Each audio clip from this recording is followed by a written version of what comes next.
Santiago, capítulo 2, versículos 1 al 13, vamos a leer. Hace un tiempo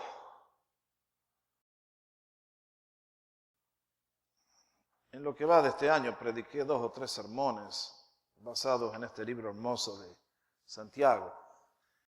Esta carta fue escrita por un pastor a una iglesia que estaba dando sus primeros pasos y lógicamente los creyentes tenían que ser instruidos en la fe que habían abrazado y muchos de ellos eran niños en las cosas de Dios y tenían que aprender muchas verdades fundamentales. Y Santiago, como les dije, es un libro muy práctico. Aquí no se tratan doctrinas profundas, excepto lo que vamos a ver el domingo que viene. De otra manera, es cómo vivimos la vida cristiana de lunes a domingo, todos los días, en donde quiera que estemos. Y el tema de hoy es realmente importante por una realidad que ustedes y yo vivimos todos los días. Posiblemente nosotros no somos parte del problema, pero posiblemente no sé cuántos somos parte de la solución. Y Santiago quiere que todos los creyentes seamos parte de la solución, nunca parte de los problemas. Por lo tanto, creo que aquí vamos a encontrar hoy una palabra de afirmación y una palabra de aliento para seguir perseverando en la buena dirección en donde vamos. Dice así: hermanos míos, no tengan, Santiago capítulo 2, versículo 1, no tengan su fe en nuestro glorioso Señor Jesucristo con una actitud de favoritismo o acepción de personas. Porque si en su congregación entra un hombre con anillo de oro y vestido de ropa lujosa y también entra un pobre con ropa sucia, y dan atención especial al que lleva la ropa lujosa y dicen, siéntese aquí en un buen lugar, y al pobre le dicen, tú estate allí de pie o siéntate en el suelo. ¿Acaso no han hecho distinciones entre ustedes mismos y han venido a ser jueces con malos pensamientos? Hermanos míos amados, escuchen. ¿No escogió Dios a los pobres de este mundo para ser ricos en fe y herederos del reino que Él prometió a los que lo aman? Pero ustedes han despreciado al pobre. ¿No son los ricos los que los oprimen y personalmente los arrastran a los tribunales? ¿No blasfeman ellos el buen nombre por el cual ustedes han sido llamados? Si en verdad ustedes cumplen la ley real, la que acabamos de leer, Levítico 19, conforme a la Escritura, lo leímos hace un ratito, amarás a tu prójimo como a ti mismo, bien hacen. Pero si muestran favoritismo, acepción de personas, discriminación, cometen pecado y son hallados culpables por la ley como transgresores. Porque cualquiera que guarda toda la ley pero falla en un punto, se hace culpable de todos. Pues el que dijo no cometas adulterio, también dijo no mates. Ahora bien, si tú no cometes adulterio pero matas, te has convertido en transgresor de la ley. Así hablen ustedes, y así condúzcanse, así procedan, como los que han de ser juzgados por la ley de la libertad. Porque el juicio será sin misericordia para el que no ha mostrado misericordia. Con todo, sin embargo, la misericordia triunfa sobre el juicio. Es palabra del Señor, amén. Bueno, tómense un momento para cerrar los ojos y orar, antes de ir a la palabra de Dios. Te alabamos, Señor, te damos gracias, que aquí en tu presencia todo es posible. Te damos gracias por las canciones que te elevamos y realmente que tú eres digno de todo nuestro amor y de todo lo que somos y todo lo que tenemos. Te glorificamos, te exaltamos, te bendecimos. Sé tú nuestro Maestro a partir de este momento. Que las palabras de mi boca y la meditación de nuestros corazones sean agradables delante de tu presencia, oh Dios, Redentor nuestro y roca nuestra. En el nombre de Cristo Jesús oramos y el pueblo de Dios dice, amén, amén. Mi tema para esta mañana, lo tienen allí en la pantalla, es aprendiendo a vivir sin discriminación o a no discriminar, o no hacer favoritismos. Yo no sé cuántos vieron la transmisión por televisión la noche que el presidente Obama fue elegido como presidente de Estados Unidos, vaya la redundancia. Si ustedes recuerdan esa noche cuando llegó al podio para dar el discurso, los que estaban allí alrededor, muchos de ellos estaban con lágrimas de gozo en los ojos. La razón era muy simple, tal como manifestaron en muchas entrevistas que se hicieron en esos días y en los días que siguieron, por la razón que estaban gozosos y creían que era prácticamente un milagro, un imposible que un hombre de descendencia afro llegara a la presidencia de Estados Unidos, es porque la gente afro ha sufrido horrores en este país. Y a pesar de todos los esfuerzos que se han hecho, las cosas todavía están distantes de ser lo que debería ser. La gente afro ha tenido que sufrir esclavitud, maltratos, humillaciones, que la justicia no fuera para ellos. El presidente Lincoln declaró la emancipación de los esclavos y tuvo que pagar con su vida por hacerlo. En la década del 60, el doctor Martin Luther King encabezó todo el movimiento de reclamar los derechos de la gente de color y él también tuvo que pagar con su vida. Y de a poco Estados Unidos ha ido haciendo progresos, pero ustedes saben que la batalla no está ganada. Si escucharon las noticias esta semana, en una de nuestras escuelas, allí alguien puso amenazas de muerte contra 5 estudiantes de color. Estados Unidos es el país que tiene la economía más fuerte del mundo, pero es un país que socialmente está dividido.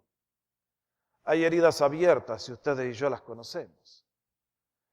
Cuando yo vine acá sabía que era un país que había discriminación racial, pero pensé que era solamente para los afro. Después vine a descubrir que no es así.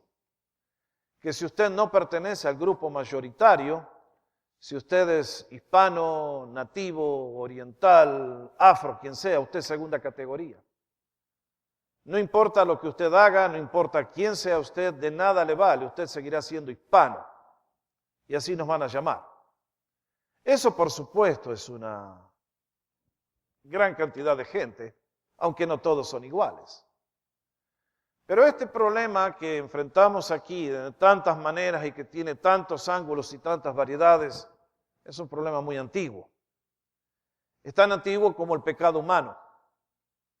Si usted entiende la Biblia, va a entender que la esencia del pecado humano es la arrogancia. Es ese deseo de ser más alto que Dios. Esa fue la esencia del pecado de Lucifer y por eso se hizo diablo. Y la arrogancia es lo que nos hace sentir superiores a los demás. Yo soy superior a vos porque tengo más plata que vos. Yo soy superior a vos porque tengo cierto color de piel y cierto color de ojos. Yo soy superior a vos porque soy más educado. Y yo soy superior a vos porque... Y ustedes saben toda la cantidad de facetas que tiene este dragón con su cara tan horrible. Ustedes y yo lo hemos vivido, lo hemos experimentado tal vez. Y una de las preguntas que se tiene que hacer es, ¿dónde va a venir el cambio? ¿Dónde está la esperanza de que este problema se podrá solucionar alguna vez? Bueno, mi respuesta es no. Porque mientras haya seres humanos pecadores, este problema no va a desaparecer. Sin embargo, estoy convencido también que si ustedes y yo conocemos a Jesús, entonces sí hay una verdadera esperanza.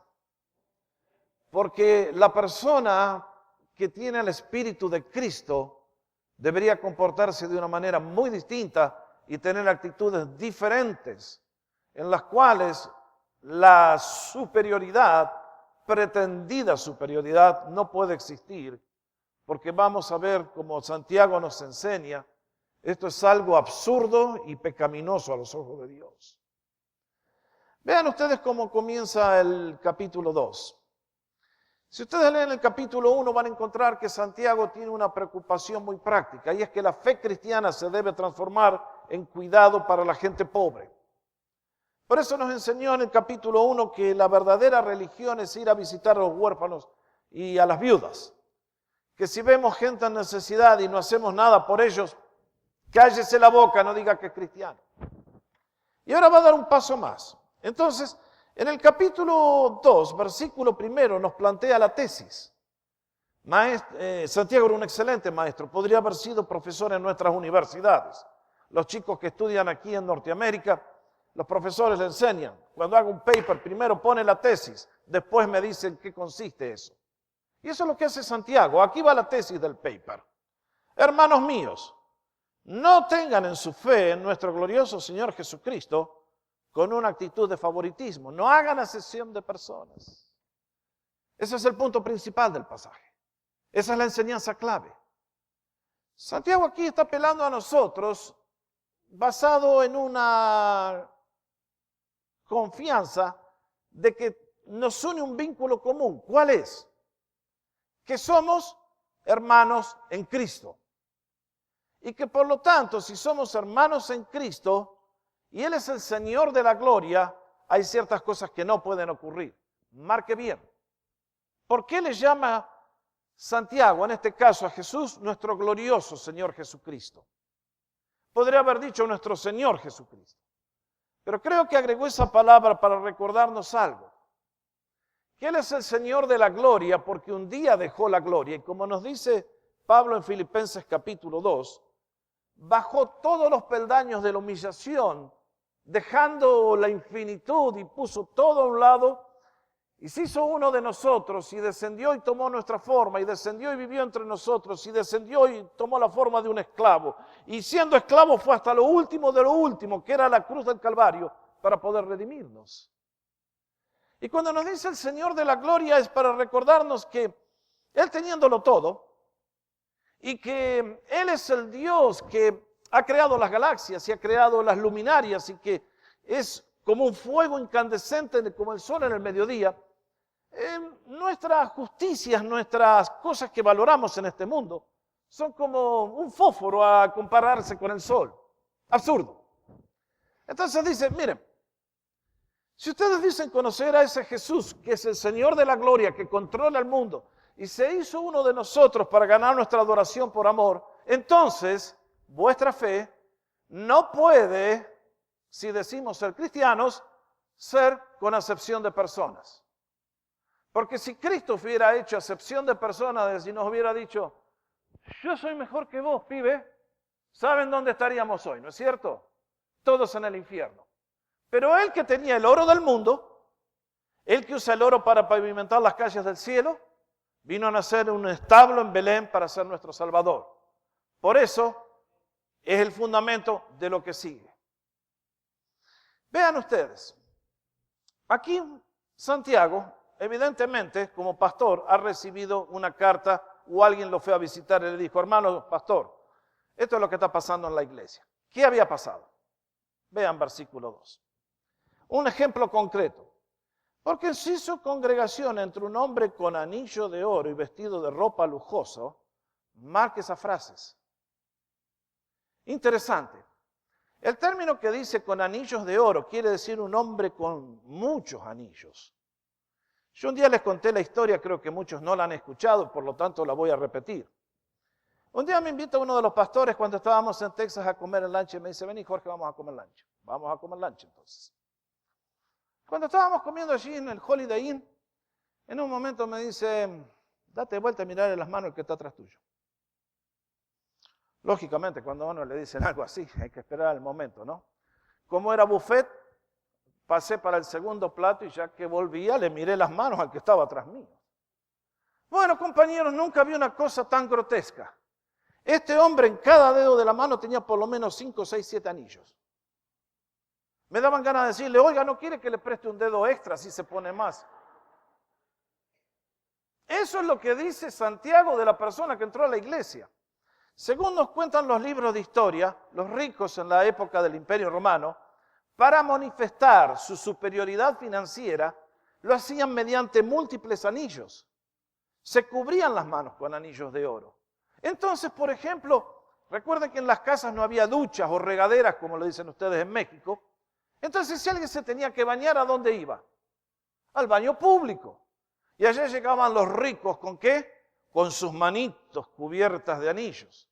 Para decirle a la gente, mira, nene, aprende quién soy. Y también nos dice que usaban ropas, ¿cómo dice? Lujosa. O acá está usando Otro término bien técnico, Santiago. Ustedes saben que la ropa de la realeza era la púrpura. ¿Por qué la púrpura? Porque para poder teñir la ropa con ese color violeta, era necesario usar una ostra que crecía solamente en ciertos océanos del mundo, y para poder sacarlas los buzos tenían que correr el riesgo de su vida. Por eso era carísimo, solamente los reyes que tenían ese privilegio de vestirse así. Y acá dice Santiago, acá entra a la iglesia uno que, hello, miren mis manos y miren mi ropa. Y dice, al mismo tiempo ese día entró un mendigo, un homeless, como le decimos aquí, alguien pobre. Y aunque no sea homeless, tal vez uno con la ropa que se compró en la boutique del Salvation Army, ahí tiene. ¿Y qué pasó? No sabemos quién le dio la bienvenida ese día, pero evidentemente en el versículo 3 nos dice que le dan atención al que lleva la ropa lujosa y le dicen, siéntese aquí en un buen lugar. Y ustedes ya se imaginan la escena, ¿no es cierto?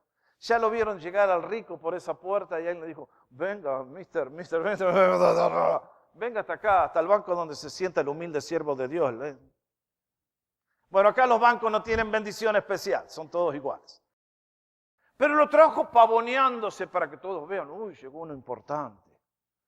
Y entonces le dice, siéntese por acá. Y al mismo tiempo cayó un pobre diablo y le dijeron, ¿qué tal? ¿Qué hace usted? ¿Qué quiere acá? Vaya y se párese allá en el fondo. Ustedes ya se dan cuenta, ¿no es cierto? Este tipo de conducta es absolutamente inaceptable. Y dice, versículo 4, ¿acaso no han hecho distinciones entre ustedes mismos y han venido a ser jueces con malos pensamientos? Este problema es muy real. Las personas que toman esta actitud, dice el Señor, son jueces malignos. Son personas que tienen la mente satánica. Y tristemente están en todas las iglesias. Uno siempre se pregunta, ¿qué hubiera pasado con Mahatma Gandhi si el día que, interesado en el cristianismo, llegó a una iglesia en Sudáfrica donde estaba viviendo en ese momento y pidió entrar para adorar y uno le dijo, usted, get out of here, vaya a adorar con los suyos? Decepcionado con el cristianismo, Mahatma Gandhi volvió a la India y se convirtió en el héroe que fue. Y mientras tomó el ejemplo del Señor de la resistencia pasiva, nunca más quiso saber nada con la fe cristiana. ¿Cuánta gente han sufrido eso? Y quiero decirles que cada uno con nuestras actitudes hacemos una gran diferencia. Esto no es solamente cuestión de pastores y ujieres que dan la bienvenida en el culto. Esto es un problema mucho más real y extendido. En la segunda sección, Santiago nos va a dar 3 razones por las cuales esta conducta es inaceptable. ¿Quieren verlas? Primera razón, versículo 5. Hermanos míos, amados, escuchen. ¿No escogió Dios a los pobres de este mundo para ser ricos en fe y herederos del reino que Él prometió a los que le aman? Pero ustedes han despreciado al pobre. Discriminar contra los pobres, dice Santiago, es ir en contra de los propósitos electivos de Dios. Este mundo en que vivimos, Dios lo controla. El mundo en que vivimos es lo que es, ¿lo sabe Dios? Por supuesto. Creo que la pobreza es una maldición que trajo el pecado. En el cielo no va a haber pobreza. Pero habiendo entrado la pobreza, Dios por su poder muy bien podría hacer que la pobreza desapareciera así. Y no lo hace. ¿Por qué? Porque Él ve la vida de otra manera y valora cosas que nosotros no valoramos. Él mira la eternidad y ustedes y yo en este tiempo estamos siendo a prueba. Nuestra vida es una preparación para lo que viene. Ustedes lo saben a eso. ¿Y qué pasa? Que Dios ama a los pobres. Y si ustedes prestan atención, cuando el Señor dio su primer discurso en Nazaret, dijo, porque el Espíritu del Señor está sobre mí, me ha ungido el Señor para dar buenas nuevas, ¿a quiénes? A los pobres. El Señor ama a los pobres. ¿No los podría hacer ricos? Si usted y yo nos entregamos a Jesús, a la larga vamos a prosperar, créanmelo. Pero lo que me llama la atención es como que Dios hace que el Evangelio siempre penetre por aquellos que no tienen medios a los cuales aferrarse. Dios no tiene nada en contra de las riquezas, ni en contra de los ricos. Pero porque ustedes y yo, mientras Él elige, nosotros tenemos libre albedrío, Él hace que aquellos que son pobres habitualmente, como no tienen una cuenta bancaria o una bóveda como la de nuestros presidentes en Argentina, no tienen a qué aferrarse, entonces viven del pan diario y dependen de Dios. ¿No es cierto? Díganme una cosa, ¿ustedes alguna vez, ahora que estamos en este país tan próspero, han tenido que orar alguna vez el Padre Nuestro diciendo, el pan nuestro de cada día, dámelo hoy, Señor?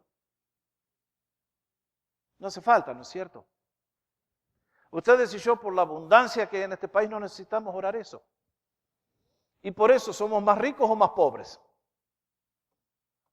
Hágase la pregunta. Esa autosuficiencia nos hace tomar las bendiciones de Dios como algo que ya lo tengo y no nos hace agradecidos a Él.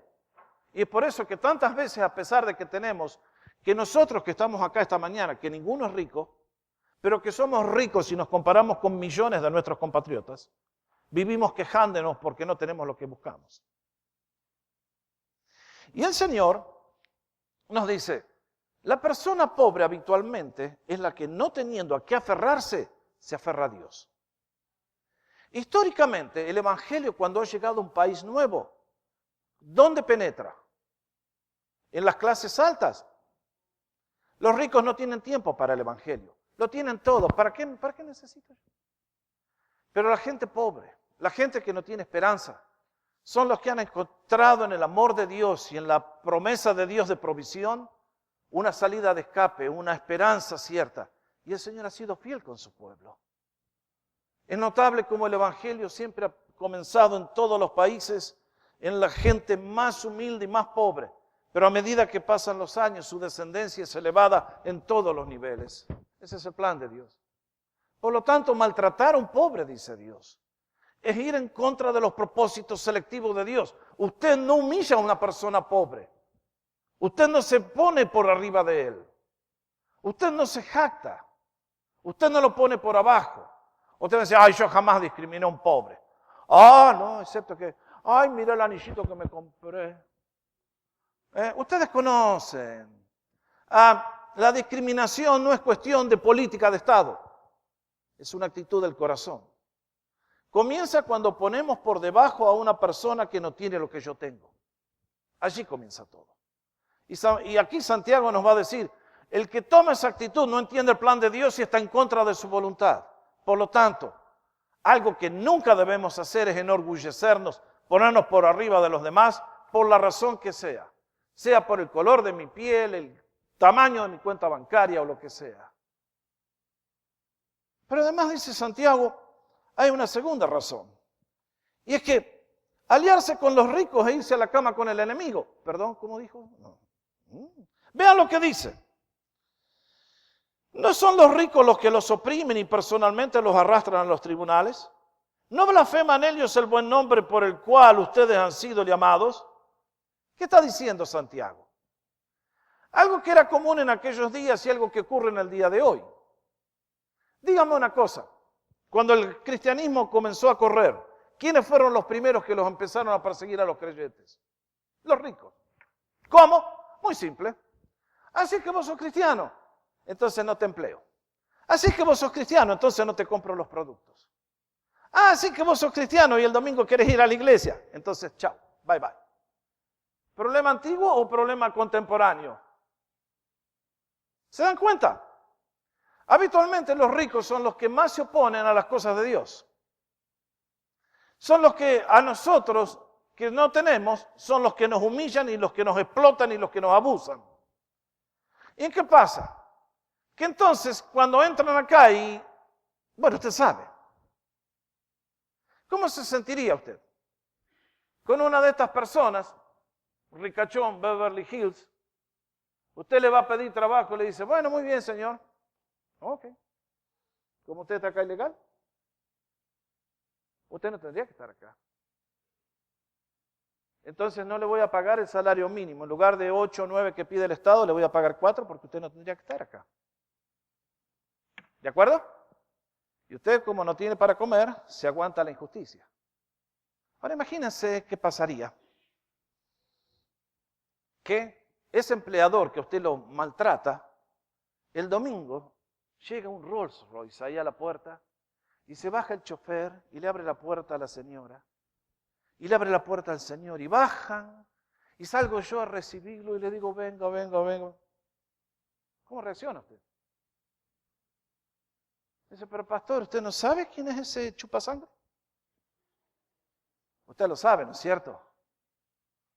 ¿Se dan cuenta? Entonces, ¿qué hacemos cortejando la amistad de los ricos?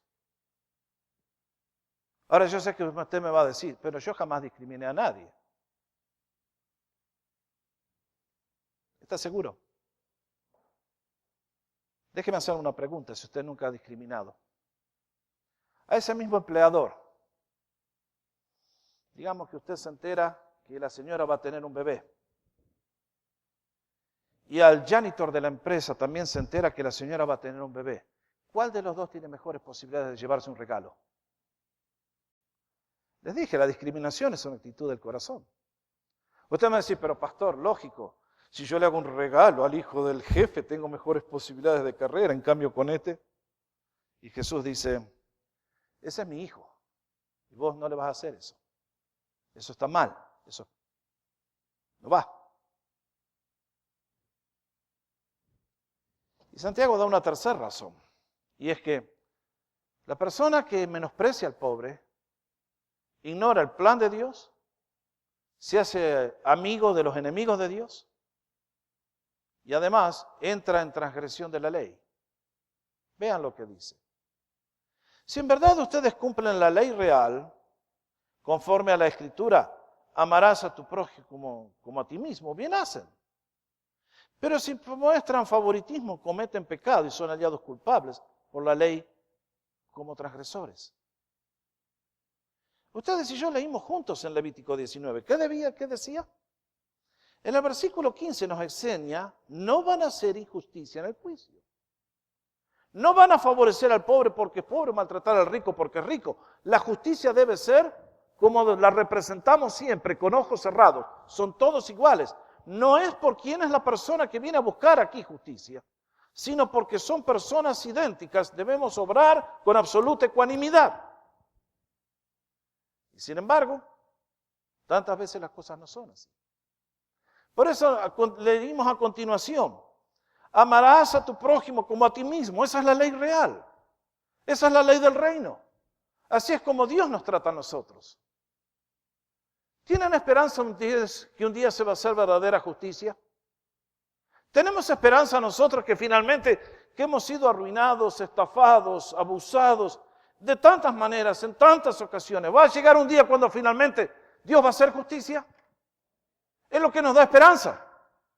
Porque si en este mundo realmente tantos malhechores se escapan sin haber recibido el premio que merecían sus acciones delictivas y nosotros recibimos el daño, ¿no nos da esperanza pensar que un día en la presencia de Dios va a haber justicia? ¿Y que Dios va a poner las cosas al derecho como deben ser? Claro que sí. Pero entonces, ¿qué ocurre? Dice Santiago aquí. Que ustedes y yo corremos el riesgo de que si caemos en estas prácticas, aunque parezca algo que no es muy condenable, a los ojos de Dios nos coloca en la peor situación. ¿Por qué? Vean lo que sigue a continuación. Versículo 10. Porque cualquiera que guarda toda la ley, pero falla en un punto, se ha hecho culpable de todo. ¿Quiere marcar eso? Usted va a decir, no, yo jamás discriminé a nadie, como no, solamente un regalito para la hija del jefe. Y Dios dice, miren muchachos, ustedes tienen que aprender a ver la vida como la veo yo. Supóngase por un momento, vamos a tomar los 10 mandamientos. Vamos a ponerlo de esta manera para que lo pueda graficar y entender. Usted un día va subiendo aquí por Lake Avenue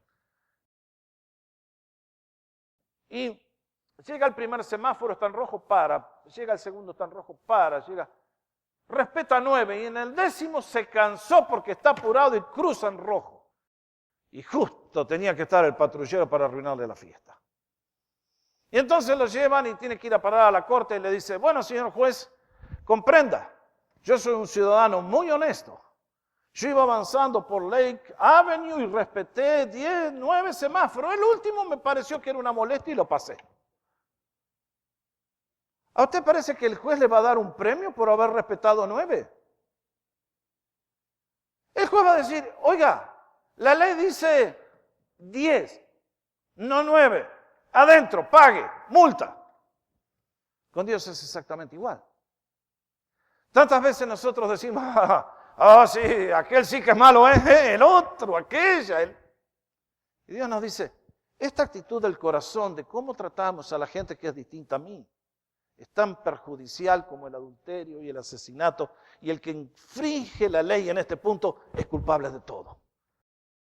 Tráiganme una persona que nunca mintió, una persona que nunca adulteró, una persona, pero discriminó, ¡paf! Al infierno con patas y completo. ¿Suena duro? Así es como es Dios en su santidad nuestra situación. Por eso dice, el que frena en los 9 semáforos, pero se traga el último, de nada le sirvió. Y es por eso que ustedes y yo, cuando entendemos cómo funciona la ley de Dios, es que ustedes y yo necesitamos desesperantemente un Salvador que nos redime y que nos perdone. ¿Se dan cuenta por qué? Porque a los ojos de Dios, ¿quién puede decir, yo mantuve los 10 mandamientos, no quebranté ninguno? Nunca. Por eso que ustedes y yo necesitamos a Jesús. Y entonces en los últimos 2 versículos, Santiago nos va a decir cómo se soluciona.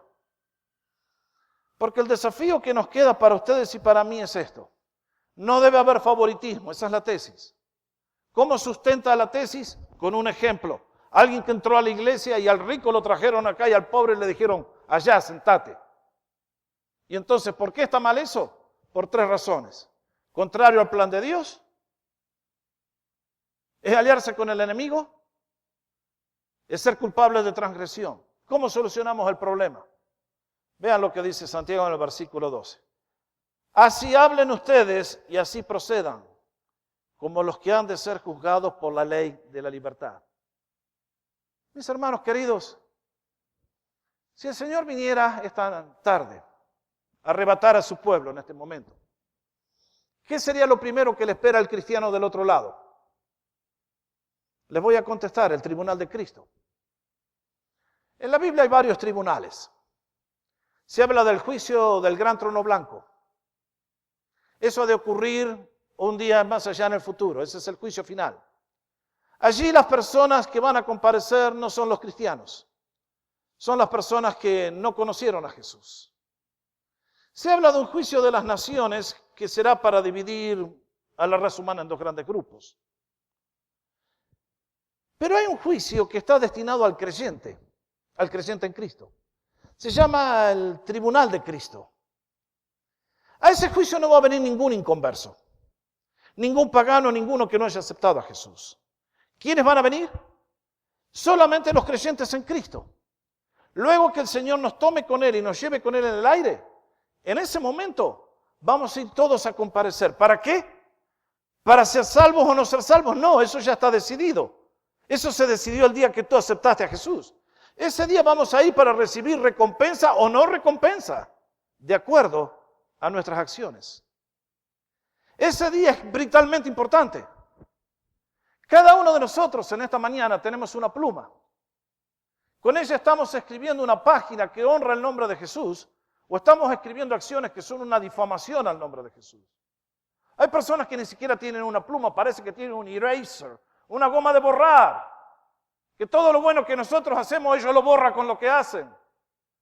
Y quedamos todos mal por culpa de algunas manzanas que no están bien en el cajón.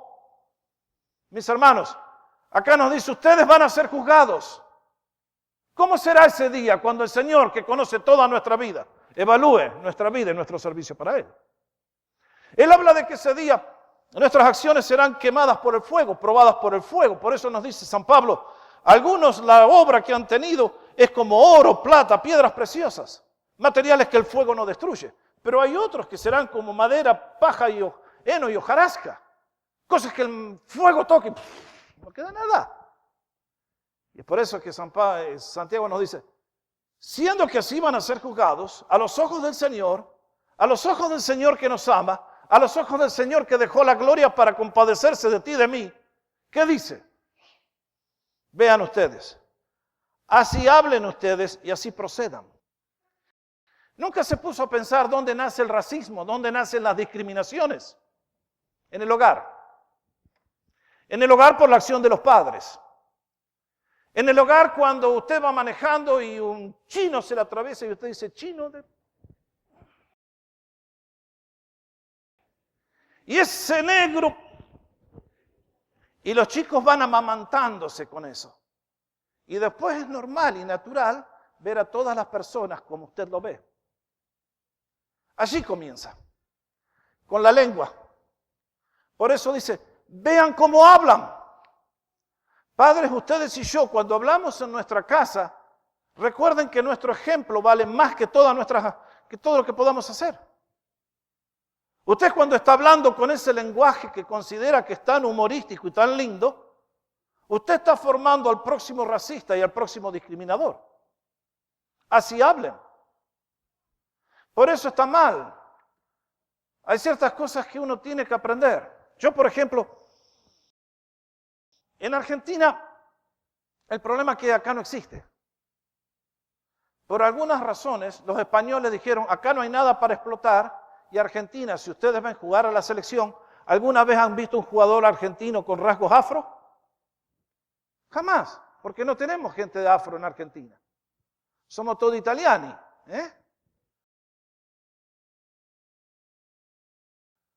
Como no tenemos eso, ¿qué pasa? ¿Que estamos exentos de eso? No, creo que no. Y entonces, así nos dice Santiago, así hablen ustedes. Y así procedan, como los que han de ser juzgados por lo de ley de la libertad. En nuestra forma de hablar, nos hemos expresado mal. Y Santiago dice, ese modo de hablar no va con ciudadanos del reino de Dios. Nos dice, así hablen y así hagan. Queremos eliminar el racismo, queremos eliminar la discriminación. Invite a su hogar a comer, a tomar una taza de café a un miembro de otra raza. Va a ver cómo cambia su percepción en forma instantánea. Cuando usted trata a personas de otra raza, dice, oh, no son tan marcianos como yo pensaba. Son seres humanos también. Oh, es cierto que son un poquito distintos y tienen algunas cositas distintas que Dios nos ha dado para enriquecernos. ¿Qué no daría yo por tener 2 o 3, 4, 10, 20 hermanos afro acá en la iglesia? Nuestros cultos serían mucho más vivos.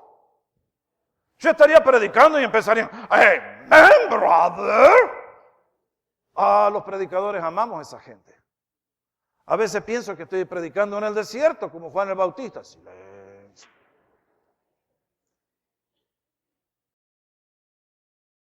Invite a una gente de otra raza a su casa. Invítela a tomar un café. Va a ver cómo de pronto su percepción comienza a cambiar y ve que él también es creación de Dios. Que él también es un hermano suyo. Y cuando los invitamos, nuestra vida es enriquecida. Por eso dice, así hablen, así hagan. A la luz de que vamos a ser juzgados por la ley de la libertad, y en esto todos podemos escoger, compórtense de cierta manera. Y dice algo más, porque el juicio será sin misericordia para el que no ha mostrado misericordia.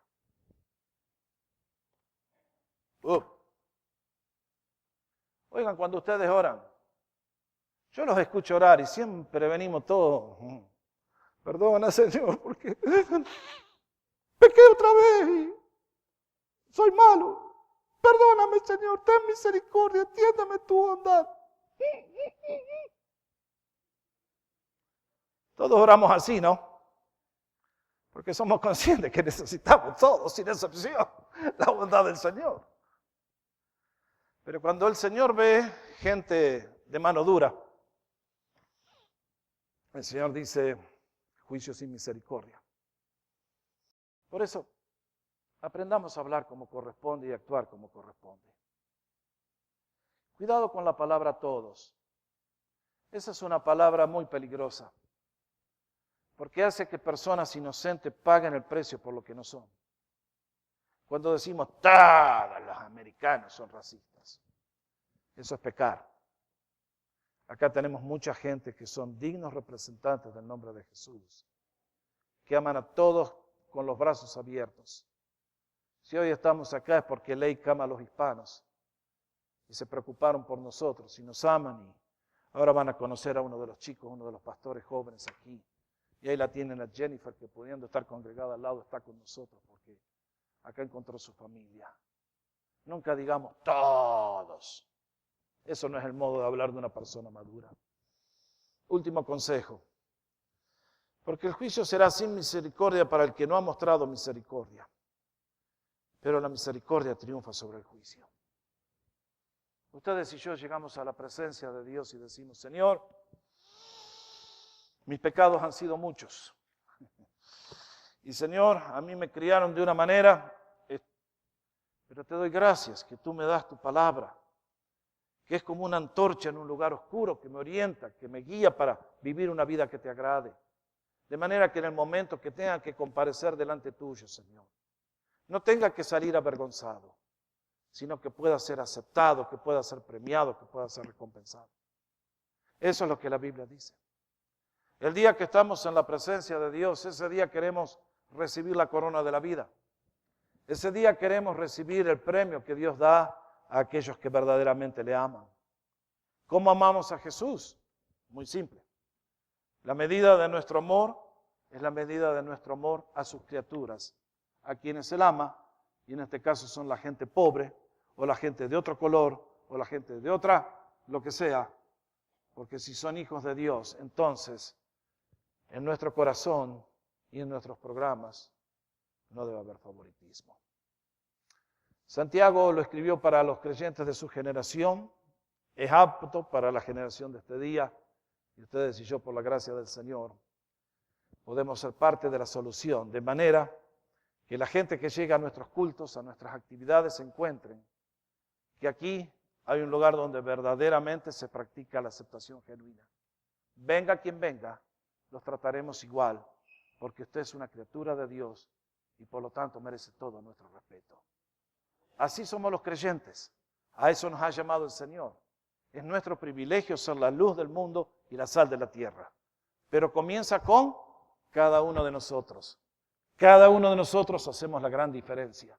Por lo tanto, mis hermanos, teniendo un llamado tan grande y promesas tan hermosas, vivamos a la altura de todo lo que Dios nos da.